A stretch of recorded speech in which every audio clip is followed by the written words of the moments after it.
what else would you really expect out of a second-rate, third-rate, mediocre-ass franchise like the Chicago Bears? I mean, what else would you expect? What else would you expect, really? Seriously. Like, Bears fans know better. You know better. And you still have some that get so dopey in their fandom that they distort reality and they've convinced themselves of things that are not true. But the bottom line is for the past couple of decades, the Bears have been one of the joke franchises in the National Football League. Not one of the model ones. You can dilute yourself with thoughts of Bears football. Well, a-holes for a good portion of my life and especially a vast majority of my adult life. Bears football is losing football. I am tired of losing football. I am tired of Bears football. I want to see winning football. How about New England Patriots football, Kansas City Chiefs football, Green Bay Packers football, Seattle Seahawks football? I'd like to see that type of football. I'd like to see consistent relevancy, consistent success, consistent winning, consistent playoff appearances, consistent Super Bowl contending years. Looking back to the glory days that weren't all that goddamn glorious. That's what you get when you're a Bears fan, though, because your current reality typically isn't very good. And then you see this crap going down with Allen Robinson. What else would you expect? Of course they didn't extend him before the season started, because why would they? Why would you pay a legit number one wide receiver money when he's done pretty much everything you could ask of him the past 2 years? And oh, by the way, all the while, he's been saddled with your piece of crap failure of a number 2 overall pick starting quarterback and Mitchell Trubisky. No, I wouldn't want to reward that. No, I wouldn't want to send a message to the locker room and to the organization, the fan base, and the league as a whole and say, you know what, if you play well for this organization, we will take care of you. That same type of second-rate, cheapskate, McCaskey BS mindset that has permeated the mediocrity of the monsters of the Midway for years. So, of course, you're in a situation that this week, instead of the focus being on somehow, some way, the Bears found a way to snatch victory out of the jaws of defeat at the expense of those hapless, woeless, freaking Detroit Lions, somehow, some way, and talking about the Giants game and the possibility of starting off the season 2-0, we're talking about contracts. We're talking about extensions. We're talking about trades. We're talking about holdouts. We're talking about all these dumb things that a really quality first-class organization run by first-class quality people wouldn't have happened. But of course it does happen because we're talking about the stupid Chicago Bears! Allen Robinson this week after the Detroit game. Which, of course, when you have the idiot, dumb fans trying to sit there and blame, like, how dare you blame Allen Robinson? Oh, he didn't catch that ball in the end zone. You know, never mind the fact that the defender was holding back one of his arms. But all the other big plays that A-Rob's made, all the other times that he's had to bail out his crappy quarterback, all those times that the crappy quarterback, even on Sunday, throws behind or off target to his receivers and they got to adjust and make plays. Y'all got to sit there and you dare criticize this dude? Screw you! So I'm not surprised that Allen Robinson says, what the hell am I doing here? I'm 27 in the peak of my career. I was a part of that legendary all-time great classic epic 2014 wide receiver draft class. I'm in the last year of my contract, and I want to get paid. I've just seen a bunch of receivers in the past year or two get paid. And I want to get paid to a similar level at the peak of my career. What's wrong with that? I do not begrudge Allen Robinson for one individual second for doing so. He wants to get paid. By God, he deserves to get paid. And the fact that this organization already didn't get that extension done is clown show shit. Because we don't know what's going to happen. We're going to wait till 2020, and maybe then Trubisky will play just good enough to be mediocre to where we will latch onto him with a Bortles type of extension, and then we got to figure out what we got to do. But we got to keep the money available for Mitch because I'm Ryan Pace and I'm a dumbass and I can't move on from my freaking mistake. Like, how stupid is this? This is so typical, fundamental Chicago Bears garbage.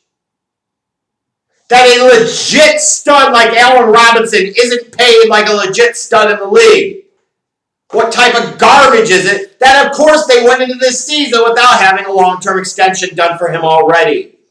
And the cost of doing so, of course, because they weren't ahead of the curve, only goes up by the day. And you would think an organization with a team president like Ted Phillips, who doesn't know his way around football from a hole in the damn bag, at least would understand as a former accountant the financials here of, hey, fuckstick, get it done and get it done now because every day you wait, the cost is only going higher. But no. The organization that lets Ted Phillips continue to sit there and stay in his position and wrap this organization to its core as his team president. Whoopee, he got us this spaceship on Lake Michigan. That piece of crap stadium. Oh, we're not going to put extra money in there to put a retractable roof on there. Who wants WrestleManias and Final Fours and all these political conventions, all these other big things? Who wants a Super Bowl? You don't want that in Chicago. You want Bears football, which is all losing football. Screw Bears football. So what do? Clearly, Allen Robinson wants to get paid, and he should. Do they extend him? Do they wait and play out the string? Or do they try and trade him? I feel somewhat confident at this point because of how public this got and how quickly public this got, and the fact that so many players went public with this, is that this really has a chance to divide the team and to divide the locker room and split up this organization to its core if they don't re-sign Allen Robinson and do it very quickly. Because if you don't, then other players are going to say, what the hell am I playing hard for this team for? They don't care. Quality of level of performance doesn't matter. It can't because Mitchell Trubisky is still our starting quarterback. Can't tell me performance matters. And even if I do perform well, they're not going to pay me. And it's typical Chicago Bears type of crap here. So it's like my instinct tells me pretty soon that you'll get some type of extension out of this, although I could be wrong. Because again, we're talking about Ryan Pace. Hashtag fire Ryan Pace. I was about it last year and I'm about it again this year. And even you nincompoops that are going to sit there and get all hopped up and giggly tits about a potential hot start to the year, like this team isn't hot garbage when all is said and done. Give me a break. You know better. Let's go 9-7 or 10-6. Make the playoffs. You know, we'll give Nagy an extension, and we'll give Pace an extension, and then we'll give Trubisky big money, and that makes everything okay. And then we'll ruin the organization for half a decade!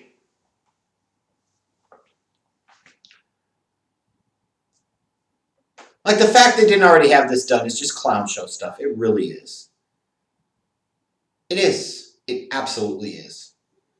But it does beg the bigger question of, do you really want to pay Allen Robinson, potentially $20 million or more a season to be your number one guy when you don't have a number one quarterback? Like, does that really make sense? Does that really feel like the right call to make? This Bears organization is going to have some tough choices financially in the next couple of years when it comes to the salary cap. And when you look at it, does investing that large of a percentage into your cap into a wide receiver that, as great of a player as he is not a true game breaker, is not a true game changer. Allen Robinson is great. He is a legit number one. Game changer, true difference maker, explosive playmaker, he is not. Do you really want to invest that level of money in that position for that type of guy when a lot of teams that invested that type of money in wide receivers to that degree have not enjoyed as much success as you might think? And then on top of that, these other teams that have done that, in a lot of cases, at least have a number one quarterback. The Chicago Bears are sans number one quarterback. So does that really make sense? And if you get some teams that are desperate enough, whether it be the 49ers or whether that be the Redskins or whether it be the Eagles or some other teams out there, like if you got a bidding war going And all of a sudden, somebody was sitting there and saying, hey, I'm willing to give up a first-round pick and maybe a fourth-round pick for Allen Robinson. For a team that's went without draft pick capital for the past several years, you have to strongly consider taking that. Because I have to question at this point in time, losing Allen Robinson, how much would that really impact this offense? How much would it really impact this team? And you might say, well, losing a great player like Allen Robinson is going to have a significant impact. Does it really, though? Because you can argue he doesn't play at his peak level anyways because he's got a turd Ferguson throwing him the damn football. And when you look at potentially what could come in this offseason, and if this organization does stop being freaking stubborn and they move on from Trubisky once and for all, and you potentially move on at head coach, you move on from your general manager, you could be talking about the need to rebuild and totally reconstruct this team. And as a result, again, I ask the question, does it make sense to pay a guy like Allen Robinson potentially $20 million a year in this type of situation? I don't know that it does. Look, if they come out in the next few days and they sign Allen Robinson and give him a big-time deal, I certainly will be pleased with that. I'll say, you know what? Because you're idiots and you tried to slow play this, you misread the market, you misread the tea leaves, it cost you several $1 million and you deserve the knocking and the criticism that you get for that. But at least you came to your senses and got the damn deal done. You got it done. That would be a good thing. That would be a positive step. When you talk about a guy like Allen Robinson, when they brought him in the contract that he did, it was a big contract at the time, but he has certainly lived up to that. So you're sending a message to the players and other players throughout the league that, hey, the Bears are financial players, and if you want to get paid well when you play well, Chicago is one of those destinations. And that's certainly not something you could always say about this organization, certainly over the past couple of decades. So if they re-sign him, no complaints from me whatsoever. It will have been merited and deserved. I'd like to see a great player get rewarded. He puts up with a lot of crap in this crappy offense with this crappy quarterback. He will have earned every single dollar of it. I'm cool with that, especially for a guy at 27 just really entering truly the peak of his career.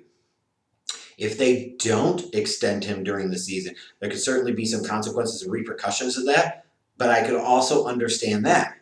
Because, again, I say, how much do you want to plunk down into a number one wide receiver when you don't have a number one quarterback, you don't know how this season is going to play out, and you don't know what your future looks like? And if it comes into October and they can't get a long-term deal done with him, and they decide they want to trade him, if they can get a market and they can get a good package of draft pick capital back in return, then I'm totally supportive of trading him as well and rolling the dice with Anthony Miller and Darnell Mooney and seeing what you got out of these kids and letting them have a chance to sign and potentially saving yourself millions upon millions of dollars underneath the salary cap for this year and for next. At this point, because of the situation that they're in, I don't know that I would disagree fundamentally with any decision that the Bears would make. My disagreement is more with the fact that they got themselves into this position, they got themselves into this spot. That's what clown show amateur hour organizations do. And that's what the Chicago Bears are. For God's sakes, they traded up from 3 to 2 to take Mitchell Trubisky. That's the ultimate clown show shit right there. I'm curious what you guys think. Should they extend him and do it now? Should they wait to the end of the season and potentially franchise him and take their chances? Should they sit there and try and trade him or at least be open to trading? What would you do if you're Ryan Pace? Hopefully your first answer would be not draft Mitchell Trubisky. Your second answer would be not trade away draft picks for Nick freaking Foles. And then C, what would you do with the Allen Robinson situation? Other than the obvious answer of, I would have already gotten the extension done in the offseason because I have a damn clue of how the hell to do things. Well, you can't do that. Season's already started. So what do you do, Bears fans? Do you extend him? Do you trade him? Or you just hope he plays out the rest of the year and you take your chances at the end of 2020? I want to know.